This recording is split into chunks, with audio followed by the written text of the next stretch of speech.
right, welcome to episode 26 of the Retro Game Club podcast, and I am Rob, and with me, as always, is someone who is also being released on the Switch, Hugh. Yes, coming out, only 99 cents. So. What's going on? Not much. There is a lot of stuff on the Switch. I should have put that on my notes here. That I just bought a bunch of like really cheap games on the Switch. Like I what? can't even name all of them. Oh. So one of them was Night Trap. Night Trap was on sale for like $5. Mm-hmm. Probably as like some kind of, I think it was it was limited run games. The publisher was having a sale.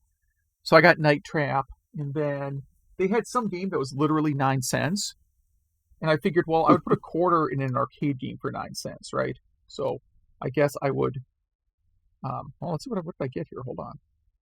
So I guess I will buy a game for 99 cents also, or 9 cents, not 99. Oh yeah, so also for under $1 was Saturday Morning RPG. Yeah, I have that on Steam. I'm excited to play that one. Yeah, so I think it was 99 cents. Maybe it was 49 cents. I don't remember. It was some amount of money where I didn't really think about clicking buy at all. Mm-hmm. But then this led me into the rabbit hole of like 10-cent Switch games. There's an awful lot of them. The Nintendo store is kind of has the Amazon effect, where if you're sitting on your couch and you've had a few beers, yeah, you may be a little bit broke the next day. Not really, because you're buying 9-cent games. True. Like, yes. I mean, if you can buy enough 9-cent games to bankrupt yourself, then you have a good collection. Go back to school or something. I don't know. It's kind of like, it's such a weird thing where Nintendo historically has been like super concerned about what gets on their consoles. You know, seal of quality. I know the seal of quality is sometimes a joke because some of the games that came out didn't deserve the seal of quality. But, you know, that's a big thing, that they are constantly like, they want to monitor and control everything that comes out on their platform. And then with the Switch, it's like, we don't care. Just release anything you feel like. Yeah. They're nindies, right? Yeah. Yeah, it's just whatever you feel. Anyone can crank out any game, and you can get it on the Switch, which is great. What a great time we live in. I wonder how much the Switch dev kit is. 9 cents, you think? It's probably an emulator, right? You're probably just getting an Android emulator. You think you're actually getting a piece of hardware for that? I don't know. Yeah, that's a good question. Yeah. We should do a Switch dev kit episode. Find out. I can't imagine these indie developers are buying hardware dev kits. They're probably just getting, an SDK and emulators, my guess. It's got to be. Well, let's see. Almost like developing for a phone. Developer.nintendo.com. You register with them, then develop your game, then sell on the eShop. That's it. That's the whole process. Maybe I should register. Do you think it costs any money to register? Yeah, maybe you could port your game to Switch. Yeah, I could. It's my game's not worth 9 cents. Don't get me wrong. I wonder if I could set it to something lower than 9 cents. Just it doesn't say anything about needing money to become a Nintendo developer. Oh, right there. All right. So besides that, what else? So yeah, I bought a bunch of limited. I bought some more stuff from limited run games because I'm a sucker for that kind of thing. They were doing a promotion with Retrobit to do like some bright pink controllers. I have a Retrobit Genesis controller and it's really good. So I bought their bright pink Saturn controller because the only Saturn controllers I have are the big giant round ones. You know, like the ones that are the size of your head. Yeah. So I ordered one of those, and then I noticed they had pre-orders of a remake of Star Wars Pod Racer. Did I get that? I can't remember. I don't know. I ordered that though. So I love Star Wars Pod Racer is certainly in my top 5 favorite Star Wars games, maybe even higher. I keep saying it's one of the best things that came out of the Nintendo 64, even though the Dreamcast version is better. Yeah, it's what that kept that system afloat for me for a long time. But the PS4 version only 5,000 copies, region free. Don't even know what this looks like. Is it going to be just the Nintendo 64 ROM on a disc? Who knows? Yeah, I wonder how big it's going to be too. It's either going to be 2 gig install. Right, 2 gig install or 100K. I don't know. Probably the runtime is going to be gigs and gigs of data.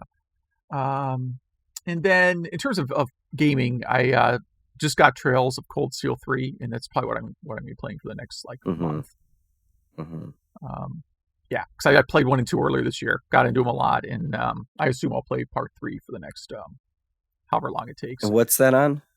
That is on PlayStation 4. It is the first game in that series developed specifically for PlayStation 4. So parts 1 and 2 are actually PS3 and Vita games that then they upscaled to PlayStation 4.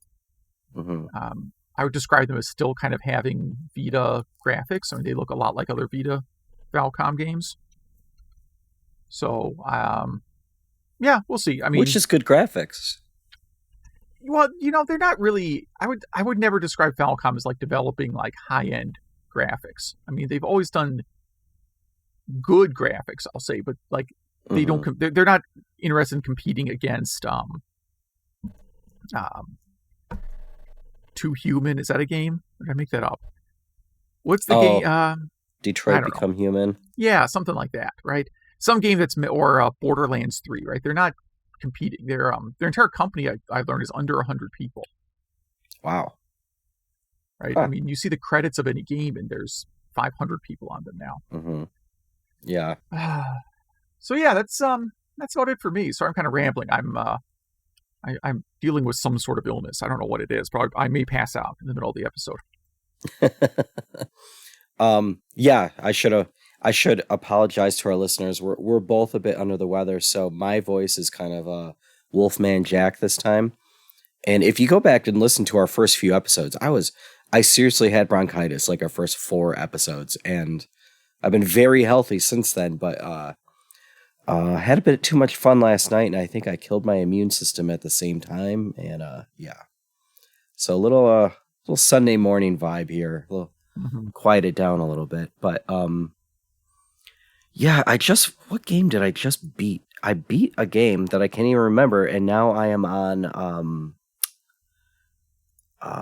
Uncharted 4 on PS4, which it's fun.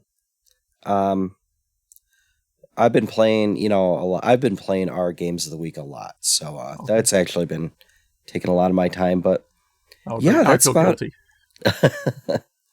Well, I mean, I really got into both, but that's for later in the episode. But and then I've been working on my. I'm releasing a web framework, back-end web framework that I almost have done. I just keep changing stuff for no reason and breaking it. So. When that's done, I'll actually put that in the show notes in case we actually have any web developers on here. I did go back and start looking at how to do team player programming again and trying to figure out why this thing I wrote runs in Genesis Plus, but then blows up on actual hardware. Oh, yeah. And I think I can actually file a bug with RetroArch now, because I did make a coding mistake.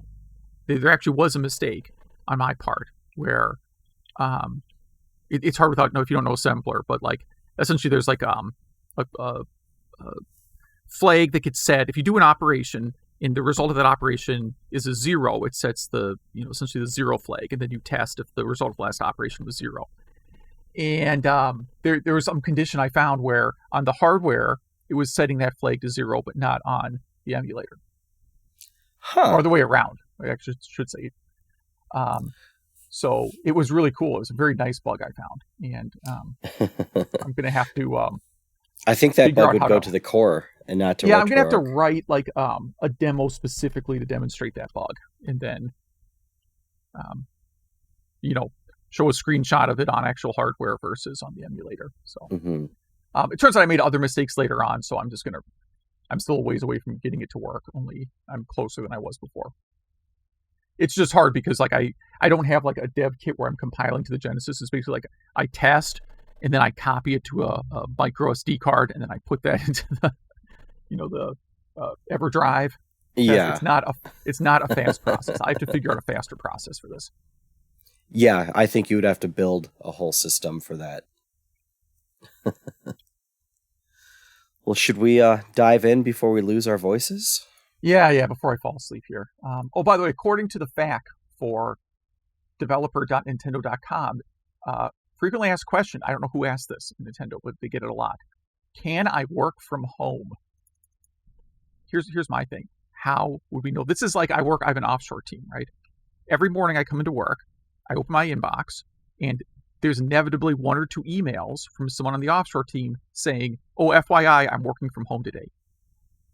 And it's like, okay, you're also on the other side of the world. Like, how would I know? Yeah, exactly. And I've tried to explain this. Like, you don't need to tell me you're working from home. I literally have no way of knowing where you're working. So does Nintendo allow it? They do, yes. You are allowed to work from home if you're an independent. Right here, this is the questions about their like developer program. So there you go. You don't have to come into the Nintendo office. That's fine. Punch a clock. Registering for the portal and downloading the tools is completely free. And if you're releasing a digital title, you can use the IARC system for age rating for no fee. All that's left is the cost of acquiring development hardware.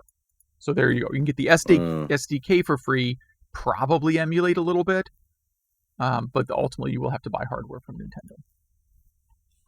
Interesting. I'm so glad that's resolved now. Now I can go to bed. Everyone, yeah. Podcast over. Yep. See you guys next episode. All right. News and junk. Internet Archive releases 2,500 MS-DOS games. So there you go. Yeah. Including this article talks about a great game called Mr. Blobby that I've never heard of. I assure you there are games you actually do want to play. Like Princess Maker 2. Sure. Princess Maker 2. I have that on PC Engine CD, by the way. Oh, really? Or do I just have regular Princess Maker? Oh, I gotta check. There's some weird stuff in here, man. There's like ports of... I see a port of Donkey Kong in here. That's good. I still don't know how this stuff ever gets pulled down. But it's a lot of stuff. I mean, it's a lot of like... I see a lot of arcade ports. I see a bunch of different versions of Oregon Trail. Mm-hmm. And let's see what's actually new here. Yogi Bear visits the national parks. Wipeout for PC, which is actually a pretty good port. Wizardry like Crusade. Wipeout like for PlayStation? That kind of Wipeout? Yeah. Wow. PlayStation cool. Wipeout. You can now play it in your browser. Remember, this was a 1995 release. This is 25 years ago. So yeah. Yeah, it's like, if you want to stream games, you could either get a Google Stadia, which I still have no idea what that is or how it works, or Internet Archive, which has everything. This just goes on and on, man. They have Three Stooges. Three Stooges was released for free a while ago, but it's a really eclectic mix. There's a lot of stuff that looks like it was just scraped off a bulletin board too. Probably. Monkey Island is on here. Yeah. And then a lot of stuff you just have never heard of. So, but anyhow, it's still cool. Yeah. And what do we got next here? Meet the Analogue Pocket. So, yes. Yeah, one of the coolest stories of the week. The company Analogue released a like FPGA, Game Boy Color, Game Boy Advance. It's not an emulator; it's a device. It's an FPGA, right? It's an FPGA system. It's not released; they're just announcing the announcement. And yes, it has cartridge slots for the Game Boy family, and then adapters for Game Gear, Neo Geo Pocket, and Atari Lynx. And more, which I don't know what and more would be. Game.com. I don't know. Yeah. But I'm actually, so that they're saying this is going to be $199 and supplies are limited. But of course, I mean, if you believe the universe is finite, then you don't need to include the supplies are limited disclaimer. But this one I will probably get. You know why? Because like the screen on my Lynx and Game Gear is, both of them have kind of a bad screen. I could pay someone, I guess, to mod them and improve the screen, but then they still have terrible battery life. But I have a lot of cartridges for these systems. This isn't about me just wanting to play a bunch of bootleg games. Like, I own a ton of Game Gear and Lynx cartridges. Well, and also this has a dock that you could plug into an HD TV and play that way. And it's not emulated, it's FPGA. I missed that entirely. Yeah, that's pretty cool. And another thing is it has a built-in sequencer. So a lot of chiptunes or 8-bit musicians use Game Boy because it's stereo, has a nice synth chip in there, and this has a sequencer built right in to kind of help them out. So that's really great. Yeah. Yeah, I think so. I think like I've not bought one of their systems before because of the I just didn't think it was worth the price. I think for what you can play on this, I think it's worth the price to me. I think $200 seems like a pretty fair price for something like this. Totally, yeah. And I'd be shocked if it didn't also play NES, somehow played like NES and Genesis. Yeah, I mean, the Game Gear and the Master System are basically the exact same system. They're not exactly, they're basically the same system. Notice that disclaimer. So there's no reason you couldn't play Master System games on this, I assume. But I would actually use this just as a portable system. And if the battery lasts long enough for a flight, I'm kind of weird where I normally take like my cheapest, most easily replaceable handheld system when I go on flights. But if you were doing like a long trip, this would be a really great system to take along. Yeah, does it have a battery life on this? It doesn't say, but it's got to be. But again, it has USB-C, so you might just be able to plug it into a USB port on the plane or bus or wherever you are. Yeah, I never get the seat that has the USB port, but yes. I don't think I've ever had that. So, yeah, we'll definitely be talking about this when it comes out. I think there's a real good chance I will buy it. The only way I won't buy it if it turns out like the Lynx and Game Gear adapters are $100 a piece.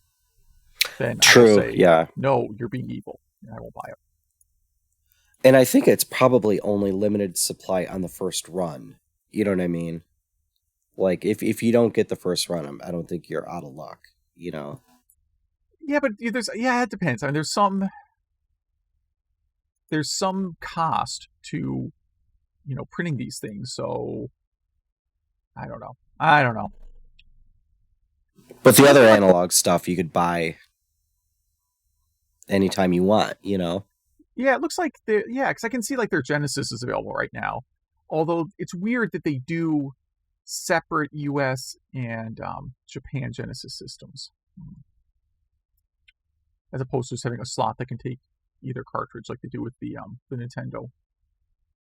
All right, to our funniest story of the week, I guess. Maybe. Funniest story of the week. Oh yeah. Terrifying. I didn't want to read this story. Yes, U.S. stops using floppy disks in its nuclear weapons arsenal. Yes, not just the part is it's not just floppy disks. This article shows a 3.5-inch floppy disk. It's wrong. They're using 8-inch floppy disks. Yes, which we are both too young to have seen those. I've seen one. I've never used one. I actually worked on an SSL mixing console, like audio mixing console, that still used them to save. You could automate your faders and stuff like that, and it used 8-inch floppy disks for those. That's the only time I got to use one. I don't have a nuclear arsenal, so no reason for floppies, right? But again, floppies can't really get hacked. Maybe. So it could be a double-edged sword. Well, I mean, the magnet, on it, right? The data gets lost. Like, can you imagine, like, like we accidentally launch a nuclear weapon because of data corruption? Because of bit rot or something, yeah. Yeah.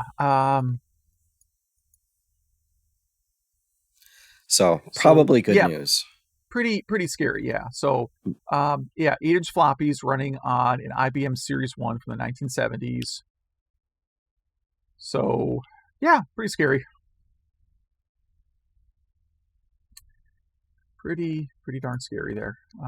It's not as, I mean, it's about as bad as when you found out like the nuclear launch code was 0000.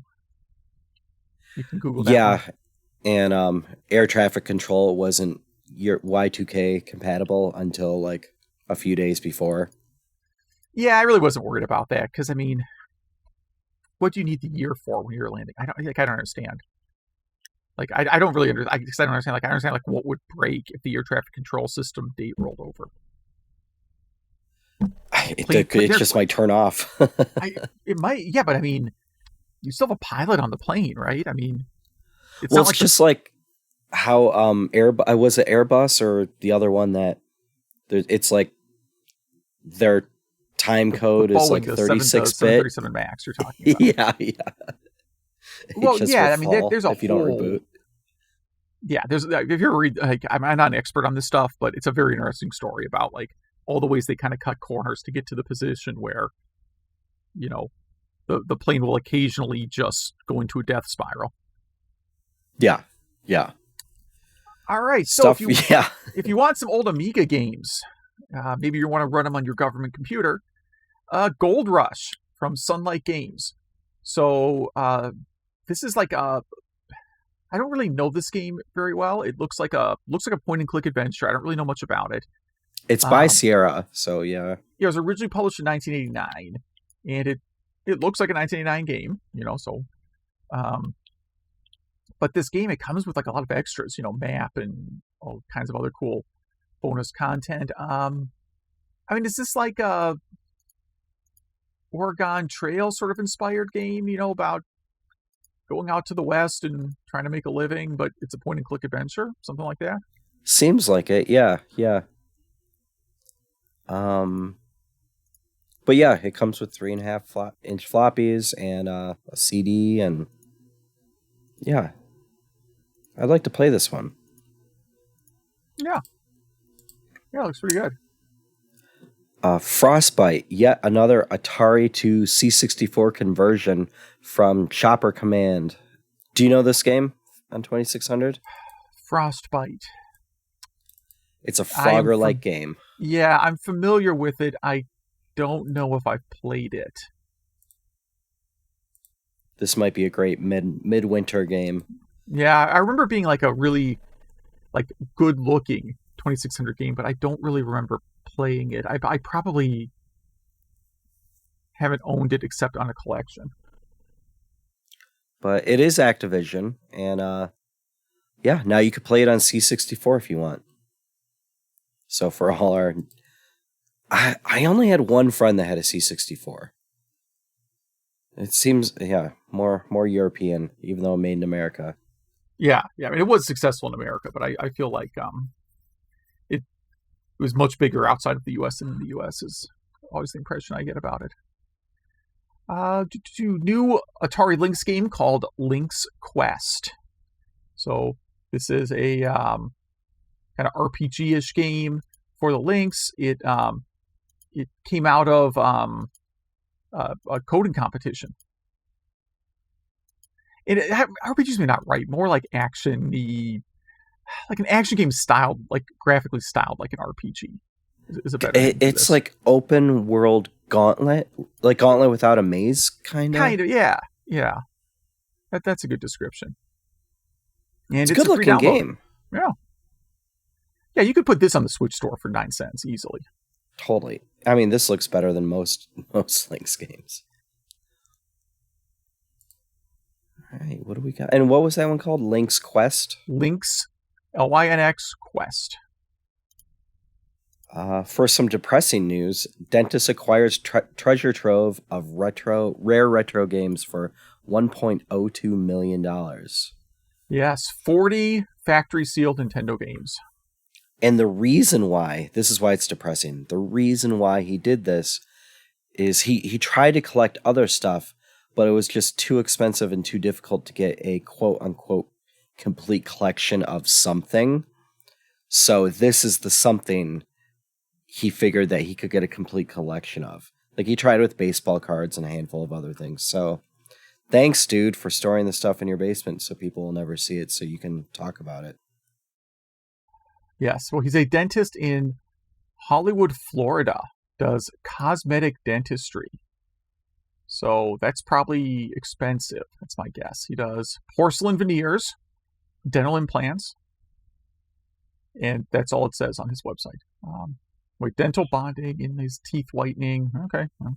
He should put this stuff in his practice. Have like a display. Ooh, but he does not do full sedation dentistry, so this is a hard pass. Non-surgical root canal? That can't be a thing. I think that's where you just go in and they take your money. Yeah, I don't know about that. Another game you could buy on Switch, Sega Ages is releasing Shinobi. Which version of Shinobi? Arcade or like it's the arcade, and it has those good to haves like the bezel art. I said it right, Majors. On the side, you could do scan lines, and you could skip levels if you want. If you just want to go to the last boss and fight him, you can. For $9.20. So that's not out yet, but it will be soon. All right. Out now is a ROM of the unreleased Atari 2600 game Pursuit of the Pink Panther, which looks like a game where you do a bunch of different things. Yeah, this is a good-looking game. Yeah, it's got a little bit of like a Zookeeper kind of vibe on some of the stages. Yeah, and they said the game was pretty much done, but obviously the video game crash, and there was some kind of chip problem at the time. Was there a shortage, or some chips were sent out bad, something like that? So the game was just never released. Well, I just downloaded it. I will try it on the At Games Atari 2600 Portable and see how that works. Defective ROM chips were sent out into the market. Interesting. A very cool interview with the guy who developed Bleem. So file this in under people who are way smarter than me. So yeah, he just had the idea to play PlayStation games on PC and Dreamcast, and just coded it. Yeah, I think he was just interviewed on the Retro Hour too. It's the same guy. Mm-hmm. Yep. I actually have a boxed copy of Bleem for the PC that I got at some kind of flea market or something. Never really hooked it up because I. The interesting thing about Bleem is it's not a straight emulator. It's for specific games. Yeah, the PC version is a little bit different, but the Dreamcast one, right? You would have to buy specific versions to run specific games. The PC one, I think, can run.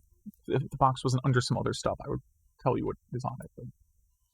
Yeah, so if you like Dreamcast or PlayStation, I highly recommend reading this, and I also highly recommend listening to that Retro Hour episode. Very entertaining interview. This next one was yours, and I did not get a chance to get to it. Oh, good. What is it? Oh, for some reason, I follow a TRS-80 website, and they have a link out to a new store that is selling TRS-80 parts. Basically like RAM and motherboards and other, like the little logo that goes across the sticker. Basically, like this guy must have had a lot of disassembled TRS-80s. And now if you need to upgrade your TRS-80 or fix it, this is just some dude selling them. That's all. Interesting. Yeah. Yeah. So if we have one listener that has been looking for a specific part, we got the site for you. Yeah. Rare Atari schematics have been discovered and released to the wild. Like they've just been let loose in the jungle or something. But yes, this is some electrical schematics for the 7800. Yeah, it's specifically the Tia Maria Stephanie chip, which I think is the backwards compatibility part of the 7800. There's someone like punching their stereo right now. So please, that's something I want to be corrected on, because I have actually Googled this and all I find is like some rum that has the same name. But they say don't use the schematic for anything because there is a memory hole in it. Yeah, if you just Google the phrase Tia Maria Stephanie, you get a lot of Instagram pages. Yeah, that is a lot of people with taking photos of various coffee drinks. Okay. Not a lot of 7800s in there. Definitely not. So what else here? This story is kind of hilarious. Yes. I think this is funniest story of the week, actually. Or Yeah, funnest, you're right. maybe, perhaps. A Christian rock band hid a C64 program on a vinyl album in 1984. So the album is called Electric Eye by the band Prodigal. Like, if I told you there was a band called Prodigal and they had a song called Electric Eye, wouldn't you just assume that's like a 90s techno band? Yeah, exactly. Yeah. Yeah. But it's a basic program that just outputs quotes. A few famous quotes. This is great. And I don't know why you would have to transfer it to cassette, because doesn't what connector does C64 use for cassette? It's not just an audio cable, it's something else. Yeah, I don't know, but apparently you load this like you would the cassette. Mm-hmm. You basically feed this. There's an extra groove that the record player normally doesn't get. If you manually move the needle to it and then feed that through like it's a cassette into the Commodore, you get these quotes. So this is a lot of effort. Yeah. I mean, it's just so cool that they thought to do this. Like I don't know anything about their music. I'm never, full disclosure, I'm never going to listen to their music. But like, this is very cool. Like, I like what they did here. And there's not a lot of audio Easter eggs. You know, I can remember 9 Inch Nails Broken had track 98 and 99, right? Mm-hmm. A lot of albums did that, yeah. And then there was a They Might Be Giants album that had track -2. So if you had a specific kind of... It only worked on specific CD players, but if it worked on yours, if you're on track 1, you could hit rewind twice and go to -2 and have a song. Yeah. And then there's a lot of stuff that did like CD plus G. And if you played it in your Sega CD or something, you got graphics. Yeah, I remember SquirrelNet Zippers had a flash program on theirs. Oh, and then Sony had the rootkit. Of course, that was the ultimate. Yes. Oh, Sony. Last year's Tetris World Champion repeated. It's our penultimate news item. Yes, and apparently he owned this guy. Like, the guy was on defense from the start. It was a best 2 out of... No, it was a first to 3. And the other guy got 2. I mean, it was not... I actually watched it. And, yeah, I mean, the other guy maybe could have... The very last game, the decisive game, was not close. Yeah. The opponent kind of made an error, like, fairly early on and just couldn't get out from it. God, watching these, it looks like it's hardware assist, the way they play. Yeah. But congrats to him. And then, did you just add one more a little bit ago? Yeah, I just added this right now 1 second ago because I don't know if we're going to get another episode in before Halloween. We probably will, but if we don't, I want to do this now instead of next episode. So rediscoverthe80s.com has a quick article called 9 Spooky Haunted House Video Games of the 80s, and I put this in there in case anyone was looking for a game idea over the next week.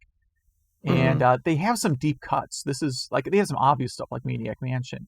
But Spooks for Commodore 64, Ghost Chaser for Atari 800 and C64, some version of Haunted House for Apple II I'm not familiar with. This doesn't seem to be the Sierra one. And the haunted place for Atari 800 Apple II. Like, basically, they wrote this article. I'm like, I haven't heard of half the games on this list. That's how good they were at getting deep cuts. Yeah, rediscoverthe80s.com, huh? Yes. Yeah. Never or been for our site. younger listeners, discoverthe80s.com. Yeah, this Haunted Palace game looks pretty cool. Huh. Yeah, it does. It's like a first-person view game. Like a wizardry kind of... Yeah, but it's more like a text adventure, it looks like. You could probably play this on archive.org, I guess. Yes. I can't imagine. Hold on, let's take a look here. This is the I Google Stuff episode. The Haunted Palace Apple II archive.org. Okay. Maybe not. Wait. Yeah, okay, they have it. I would have been shocked if they didn't. I don't know. Not much surprises me anymore. So all these are on our show notes, so please check them out. And Zach has been doing great about posting these on the Facebook page too. Thank you, Zach. Thank you, yes. Saving me the misery of going on Facebook. Thank you. So I guess we're on to our topic, right? Yes. Thinking through this haze of medicine. This is kind of a, not a strange one, but kind of a random topic. So, gaming PC components of the 90s. So, if you are middle-aged-ish, you probably had a desktop in the 90s or wanted one and wanted to trick it out so you could play, I don't know, Descent 2, High Velocity, Tomb Raider. And so I kind of went down memory lane and kind of made a list here of the components you would have wanted back in the mid-90s. And so, the first thing you really always think of is the graphics card when it comes to games. And right around that time, you had two choices. You had your 2D cards that had a little bit of 3D, mostly by Matrox. I had the Matrox Millennium, but the Mystique was also great. You had your ATI Rage cards, and then you had your cheaper S3 Verge cards, which actually worked for a company at the time, a startup that was supposed to be called S3, and this company came back and tried to sue us, so we had to change our name to SV3. Throw another letter in there. But then, of course, there's, the 3D effects Voodoo cards, which... Do you remember the first time seeing those? Just how great they looked? Yeah, it's hard for me because I was never like a big hardware dork. I mean, I had, in the 90s, I had a computer that I mostly was using for development. I had a graphic card in there, and I'm looking at your list of like best 90s video cards. I don't remember which one I had. It was not any of these. It was not a Voodoo either. NVIDIA was around, obviously. What else would it have been? Power VR, maybe? No, never heard of that. It's now what powers your Apple bottom, so it's iPhone now. I feel like I had a Diamond card, but I don't know which one. Oh, yeah. Like, probably not the Viper, because that was expensive. Probably not the cheapest. It was probably like Diamond Stealth something. Mm-hmm. I couldn't tell you which one specifically, but it was definitely like a Diamond Stealth because it was like affordable. And all these were very capable, but then you add one of the Voodoo cards, and I had the Voodoo 2 card, and you literally it came with a VGA to VGA like 3 or 6 inch cable that you plug the back of your graphics card VGA to the back of the Voodoo card, and then there's a VGA out from the Voodoo card. And when your driver would click over, when you loaded Quake or something, you would literally hear it click. Like it moved something to use that different output. And kind of hopping around here, a lot of people forget that S3 was the underdog, but there were actually a few games coded, versions specifically for its 3D engine. Yeah. So I never had any of those. But the next would be you definitely needed your Sound Blaster. Yeah. Now, not only for good sound, but also for the joystick MIDI port. For the MIDI port, yeah. If you didn't have a separate joystick port, that was sort of a weird thing back in the day. Of like, I'm gonna have the joystick port is gonna be part of the sound card. Yeah. Now, that one I splurged on because I remember that one I bought the Sound Blaster Oz 64 at some point. Mm-hmm. I don't know why I bought like the stepped up version of the Sound Blaster. Maybe I thought I was going to figure out how to make music one day. Note, I did not. I don't know why, other than I just sort of, I've always been kind of like a junkie for games with good music. So I guess I figured games would sound a lot better in some recess of my brain with this. I don't think there was probably much of a difference.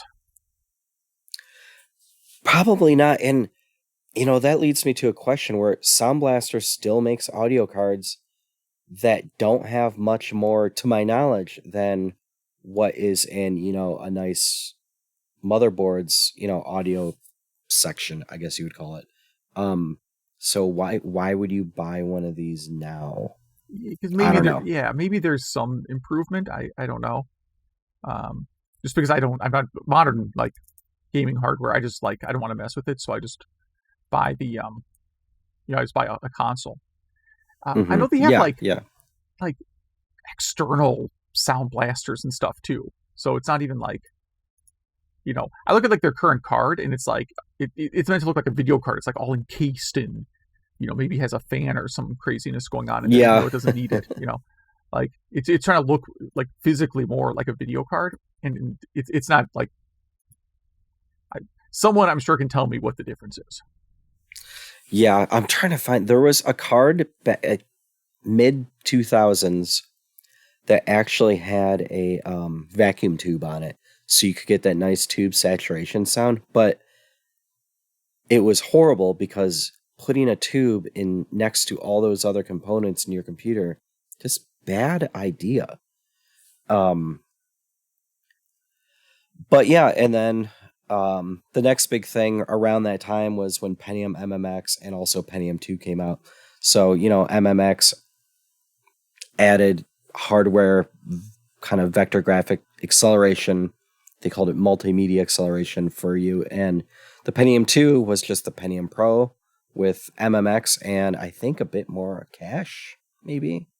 Yeah, I mean, I went from Apple II GS to 3D6 SX to 46, 66, and then got the Overdrive Pentium chip for the 46 motherboard. And then I went to dual 166 Pentium 1, which was a very strange tie-in motherboard. But yeah, I mean, I mostly, back in the 90s, I did a lot of IRC. This is all after the BBS stuff. And then a lot of, I guess mostly Windows 95 games, because I had a CD drive pretty early. Yeah. So my, my journey was a little bit different. Like I started off, when I got to like PCs, at least I had like a Pentium 100, which at some point I upgraded with the Diamond video card and the Sound Blaster 64. And it probably got me able to play modern games for like 2 years. Yeah. It doesn't really last that long. Now there's a lot of great Windows 95 games, but then games started being developed that were more like, requiring Windows 98, and I didn't want to upgrade because I was lazy, and I was, at that point mostly using it for development anyways. Mm-hmm. So I didn't like do a real heavy like 3D gaming on it. Did a lot of like Doom, of course, but you don't need a particularly strong video card to play Doom. Not really sure what I ever played that really took advantage of the hardware. I think Descent always gave me motion sickness, so I didn't play it for more than a few minutes.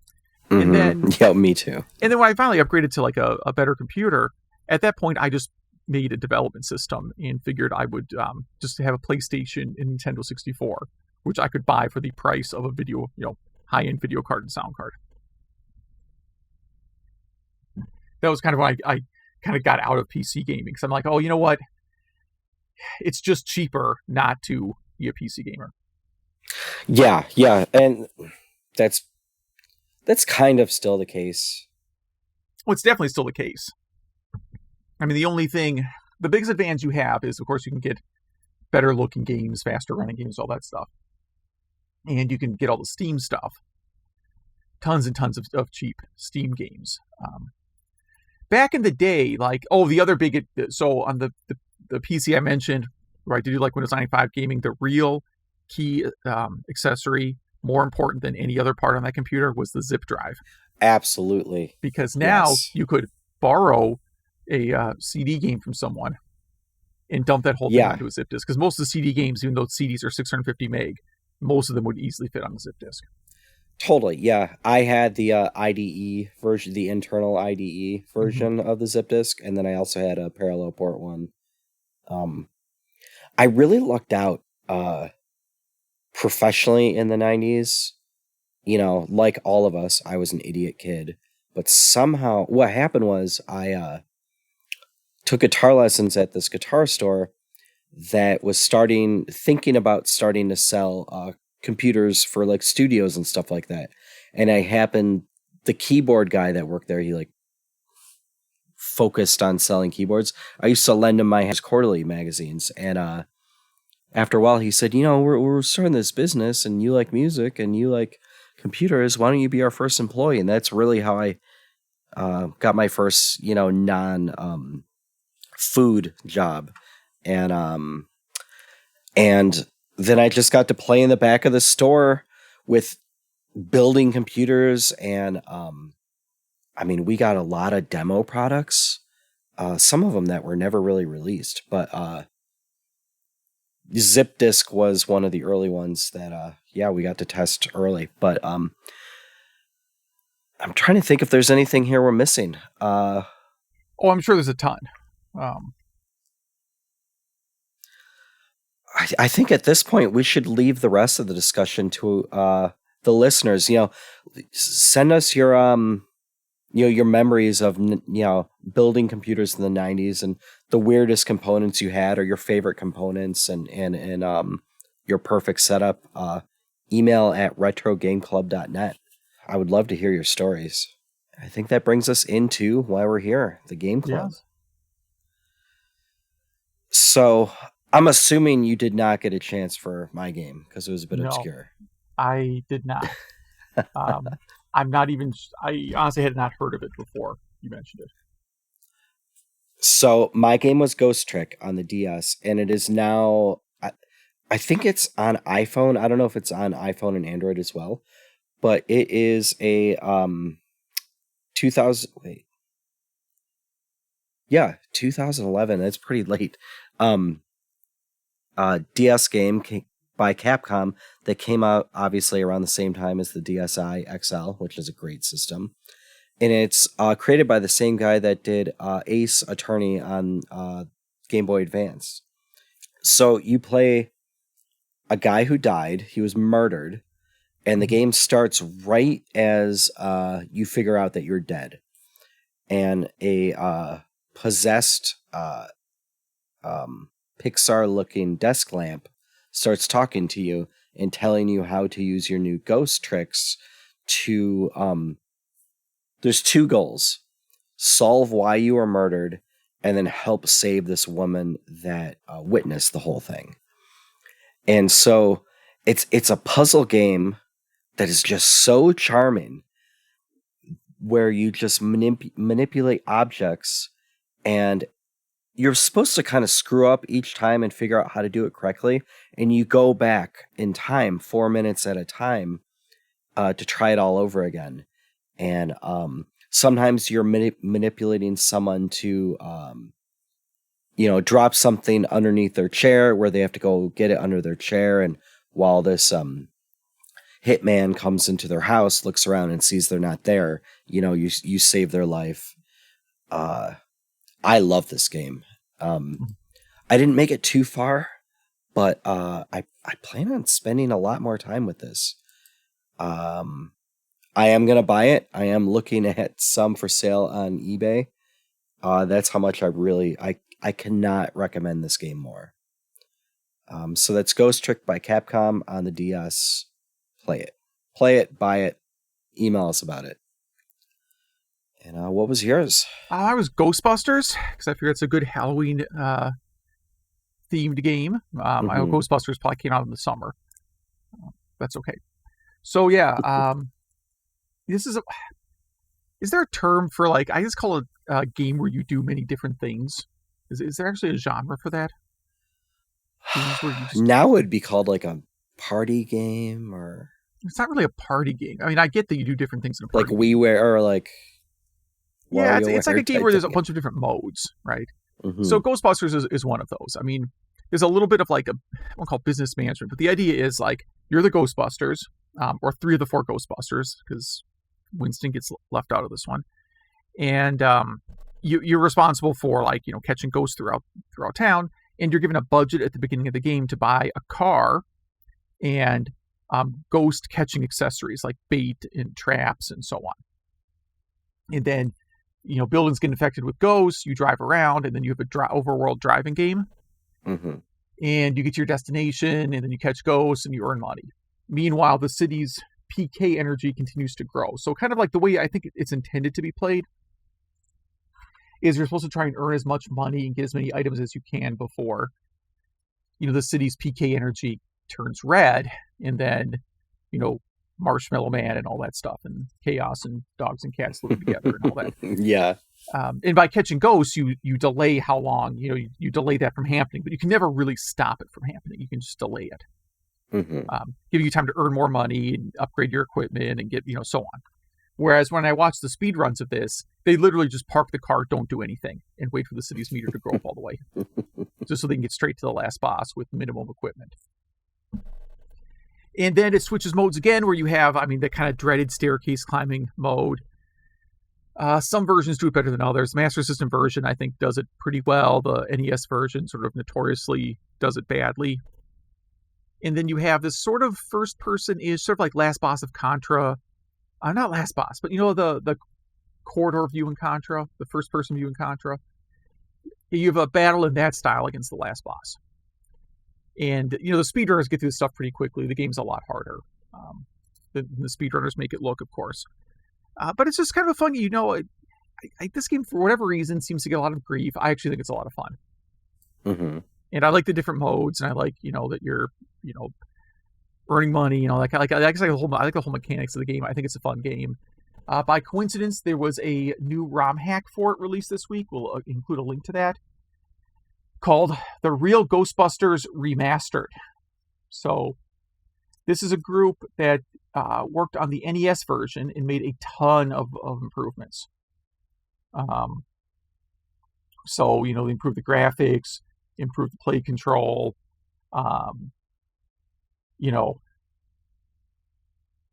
it kind of changed around a little bit, so it's a little more, I don't know. I think you can't do the trick where you just sit and wait for the meter to run up anymore. I think they fixed it so you actually have to play the game to win it. So it's really cool. I like what they did with it. I really haven't played it too much yet. But they also tightened up the car controls, fixed a lot of graphic fixes, awful lot. And this is for the NES? For the NES, yeah. Because the NES version is kind of broken, really. I think the Master System version really did a lot better. Yeah, the Master System version is what I played this time, and for the first time ever, I really liked this game. I spent a lot more time than I planned on with this game. I think it's one of those games that you're not going to like the first few minutes you ever play it. But once you kind of figure out how to corral the ghosts over the trap, it becomes pretty fun. Before this, I also only played the NES version, so that might be why I didn't like it before. I'm looking at screenshots, and now I need to go back and play the arcade version because it looks really nice. Yeah. I don't remember ever seeing a cabinet of this. I must have at one point. Did we mention this is Data East? I don't know if we did. Are you talking about the 1987 real Ghostbusters arcade game? Because that's a completely different game. Oh, okay. That's why I'm saying, like, wow, this Yeah. arcade version looks really good. Yeah, it's a completely different game. Really great game. Sort of a Smash TV style game. Yeah, I have to give that one a play. Yeah. Yeah, if you have that, it's really fun. It sort of comes across as though like someone developed a kind of like alien hunting game, and then they got the Ghostbusters license. Mm-hmm. Mm-hmm. That's how it feels. But it is really good. Really, really fun. Yeah, yeah. Wikipedia kind of lumps them all together like it's the same game-ish. No. Yeah, unfortunately, no. All right. So before I fall over dead, what games are we going to talk about on the next episode? We'll tease those, and then we will get into some listener feedback. Yeah, so I'm going to do Alien on the 2600. I never think Alien is very Halloween-y, but other people do, and it's a game I'd like to spend some more time with, so there you go. Yeah, so I saw that Luigi's Mansion 3 is coming out on Halloween, so I'm going to go with Luigi's Mansion, which I think is old enough now to qualify. And everyone probably has a copy of. Mm-hmm, mm-hmm. And I usually play Luigi's Mansion around Halloween anyways. And so, if you play any of those games or any old games that we talk about in older episodes, email at retrogameclub.net. And I apologize to anyone's email that I butcher because I'm in a state here. Majors also feels very old about the Dreamcast being 20, especially when I compared it to the difference between 1979 and 1999. Yep. And then remembers the whole Metallica versus Napster thing, which I was also thinking of when I hear Metallica played somewhere that I'm pretty sure did not clear the rights. Asteroids Deluxe Cabinet Screen Reflection. The special effect arcades used was reflecting the printed image onto the video screen that was used in Deluxe. Oh, I see. Yeah, it looks really slick. Target clearance. He proposes a new drinking game where people drink every time mentioned going to the target clearance section. Although he admits to doing that a lot too. I think everybody does. Yeah. So at some point we mentioned a Five Below having a $10 section, or maybe a store called 10 Below. It's actually a different chain called Just Wow, which is items under $20. We don't have those in my area, but we definitely have Five Below. They are everywhere. And I assure you, like, I just got a Yokai Watch for my kid there. That was a DS game that came out, I don't know, 5 years ago at the most. And Wow. she's been playing a ton of that. Haunting. Said it reminds him of The Sims, which is true. I agree. Visually, it's like The Sims. And are there multiple houses in that game after you scare? There's 4. Yeah. Oh. Yeah. Shows what I know. Monster in My Pocket. Said it's similar to the G.I. Joe game by Taxon, which was a late release for the NES. And you know what? They are a little bit similar. Now that I think about it, I think it is a somewhat... They're definitely not the same developer, but they do play a little bit alike. Oh, yeah, so the interview that we did with Randy about toys and stuff. Sega Master System games for $1. He wishes that was the case, but he sees them marked up a lot more. I still see Master System games for $1 all the time. Yes, and being a fan of the TurboGrafx 16, Randy mentioned, big hit there. Toy crossover with video games. He immediately thought of He-Man on the Intellivision, and then wants to make sure everybody has checked out the Toys That Made Us series on Netflix. It is a great series. It is a great series, yes. Yeah. That He-Man game on television is one of my least favorite games of all time. I just hate that game. Action figures based on video game characters. So at one point he worked at KB over the holidays in the early zeros, and there was a bunch of clearanced toys that he got and sold some of them, but there was apparently a McFarlane Metal Gear Solid figure at one point. I'm going to have to look that up. Yeah. Yeah, that's probably goes for a bit on eBay now, I bet. Yeah. This next one is from Super Retro 64, and he mentions California games and how he spent a lot of time trying to beat that darn BMX stage, and after finally accepting failure, he looked on YouTube and realized that it's an endless runner. So yes, that can happen to any of us. And then speaking of anticlimactic, he went to GameWorks in Seattle this summer and was wildly disappointed. And he said like the Star Wars trilogy arcade game had a broken stick, mechanical errors, and the Daytona 2, and Terminator Salvation wouldn't accept continues, and a handful of other things. He was really disappointed in it. On the brighter side, he really enjoyed the multi-taps episode with the 6-button controllers for the Genesis that Hugh did. Yeah, so he wonders what the limits are for inputs on other classic systems. I know, like on the 2600. Yeah, the 2600, you can do like the dual Star Raiders controllers, which is like a lot of buttons. But yeah, I suppose every system has. Genesis is the only one I've really looked into, but I'm sure there's other crazy, weird things you can do on other systems. So it's from Joel. Said first heard about us from Ferg on the 2600 Game by Game podcast, which I would 100% recommend. Yes, I look forward to that show. It was off on hiatus for a little while. It's back, and he's covering some really great games. I know the new one just came out. I think a new one just came out recently. Joust is the last one I listened to. Joust is a surprisingly good game on the 2600. It really is. Yeah. So yeah, he was a fan of my previous podcast that he listened to while he was doing graduate school, it looks like, or overnight school. He says it sounds like you've been podcasting for a long time and not being new. He said we're only at episode 5 so far, so he supposes there's still potential for a massive disappointment. Yes, indeed, there is. It's this one. It's yes. Then he has some comments about the PlayStation Classic. He bought one at a quarter of retail price so he could mod it. And for him, it was be able to run PAL and Japanese games without having to import a system, which, by the way, I agree. I also like that.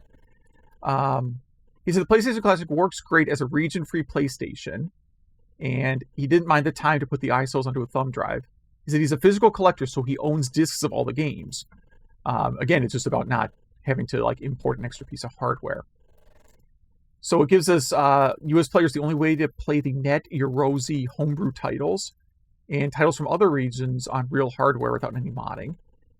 And he also mentions, which I did not know, that on the PS4 Classic that's been modded, you can use a wired PS4 controller. So if you need a game, if you need dual analog sticks, basically, if you're playing a game where dual analog sticks are required, that's the way to do it. I did not know. I wonder if you can do it with a PS3 controller too, because PS3 controller, for whatever reason, like on the Ouya, the PS3 controller is like the only thing that works really well. So I have PS3 controllers for that.